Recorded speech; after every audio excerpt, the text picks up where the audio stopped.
Ça, il y en existe quelques-uns. Agathe va vous en parler d'un autre un peu plus tard. Merci pour ce beau site. Et je suis justement avec Agathe. Alors, comment se préparer à la rencontre de parents enseignants de l'école? Il y a plein de questions qui nous viennent en tête. Qu'est-ce qu'il faut poser comme question au professeur de notre enfant? Eh bien, pour répondre à toutes mes questions, et puis vous allez pouvoir entendre les réponses, elle est orthophoniste, elle est directrice générale de la clinique Multithérapie Proaction. C'est Agathe Tupoula-Kobola. Bienvenue, Agathe. Bonjour, merci. Alors, c'est stressant pour bien des parents. La première rencontre, hein, souvent, c'est ça. Oui. Soit même maternelle, premier cycle, secondaire aussi. Oui. On va passer de 10 à une demi-heure, de 10 minutes à une demi-heure. En fait, c'est 10-15 minutes. Hein, c'est très court, la rencontre parent-prof. Fait qu'il faut savoir quoi dire, quoi demander. Oui. Hein. D'où le point qu'il faut bien se préparer en tant que parent. Parce que, oui, on a des devoirs? Oui, on a des devoirs à faire en tant que parent pour bien se préparer parce qu'en fait, c'est une opportunité lors de laquelle l'enseignant va transmettre beaucoup d'informations aux parents sur le fonctionnement de la classe, par exemple. Mais c'est aussi la période pour les parents de poser des questions puis de faire part aussi aux professeurs de leur inquiétude par rapport à leur enfant. OK. Bien, on commence avec quoi? Bien, moi, je dirais de préparer ces questions à l'avance. Puis pas seulement pratique chez nous, quoi. Sur le bulletin, pas seulement sur le bulletin, sur les résultats académiques, mais aussi sur comment ça se passe en classe avec mon enfant. Est-ce qu'il participe? Est-ce qu'il se fait des amis? Comment ça va, la socialisation? Particulièrement si c'est maternelle première année, donc lors de l'entrée à l'école. Oui. On peut demander aussi, est-ce que mon enfant, il comprend bien les consignes? Est-ce qu'il suit la routine? Est-ce qu'il faut répéter souvent les mêmes consignes avant qu'il réalise la tâche qui a été demandée? Donc, c'est la période pour vraiment comprendre comment notre enfant interagit, comment il se comporte en dehors de la maison. OK. Ça, c'est très important.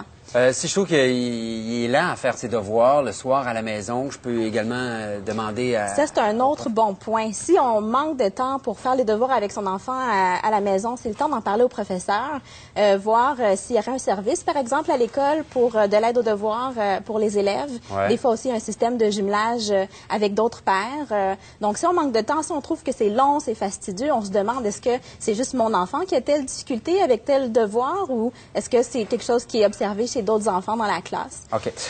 On y va à deux? Si les deux parents peuvent être là, les deux y vont? C'est ce que tu nous conseilles? C'est l'idéal. C'est l'idéal, même si c'est pas toujours possible. Bon, tout le monde a un horaire bien chargé, on oui. sait. Va avec le plus jeune, je vais aller voir la prof du plus vieux, puis après ça, on se raconte nos affaires. Mais tout à fait. Pourquoi tu... Mais ce qui est intéressant quand on y va, les deux parents, c'est qu'on peut avoir les deux points de vue. Souvent, on ne va pas mémoriser la même information. Donc, on peut avoir les deux points de vue pour les deux parents, puis particulièrement pour les cas de parents séparés. On entend ce qu'on veut entendre, hein?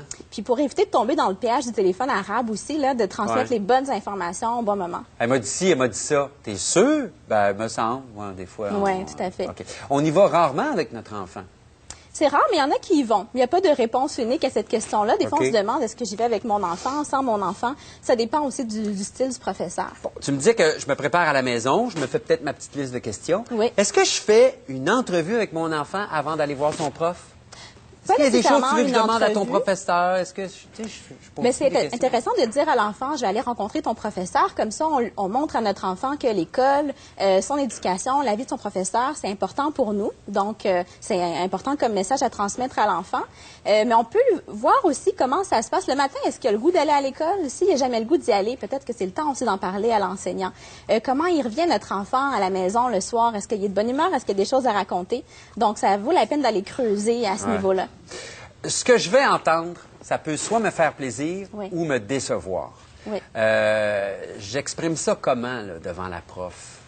Moi, je dirais que c'est important d'arriver à la rencontre avec vraiment une attitude ouverte, rationnelle. Puis il faut être capable de s'attendre au meilleur, d'entendre des commentaires positifs, mais aussi des fois de s'attendre au pire.